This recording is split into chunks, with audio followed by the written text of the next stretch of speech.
আজকে আনবক্সিং করতে যাচ্ছি আমার শখের কিছু জিনিস। আপনারা এতক্ষণে থাম্বনেল দেখে হয়তোবা কিছুটা বুঝেই গিয়েছেন। পার্সেলটিতে ছিল হ্যান্ডমেড চুড়ির মোটামুটি সকল ম্যাটেরিয়ালস। নিজের শখের চুড়ি বানানোর জন্য যা যা লাগবে সবকিছুই ছিল এই পার্সেলটিতে। দীর্ঘদিন অপেক্ষার পর ফাইনালি পার্সেলটি হাতে পেলাম। এই পার্সেলটিতে ছিল 2টি কম্বো। একটি কম্বোতে ছিল চুড়ির বেস, সুতা সহ আরো অনেক কিছুই, এবং আরেকটি কম্বোতে ছিল শুধু কালারিং কুন্দন।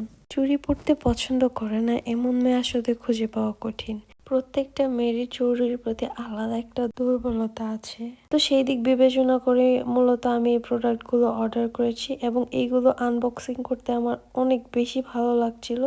এখন আপনারা আমার হাতে যা যা দেখতে পাচ্ছেন এইগুলা সহ চুড়ি এবং সুতা ছিল একটি কম্বোতে, এবং এখন যে কুন্দনগুলো আমি আপনাদের দেখাচ্ছি এগুলো হচ্ছে কালারিং কুন্দন, এবং এইগুলা ছিল আরেকটি কম্বে। ভেরি সুন এগুলোতে অনেক সুন্দর সুন্দর চুড়ি বানাবো এবং আপনাদের সাথে শেয়ার করব। আর এই সবগুলো প্রোডাক্ট আমি নিয়েছি ম্যাটেরিয়ালস জোন ফেসবুক পেজ থেকে। আশা করি ভিডিওটি আপনাদের ভালো লেগেছে। যদি ভিডিওটি আপনাদের ভালো লাগে তাহলে লাইক, কমেন্ট এবং শেয়ার করে পাশে থাকবেন। তো আজকের ভিডিওটা এই পর্যন্তই। দেখা হবে নতুন কোনো ভিডিওতে নতুন কোনো চুড়ির ডিজাইন নিয়ে।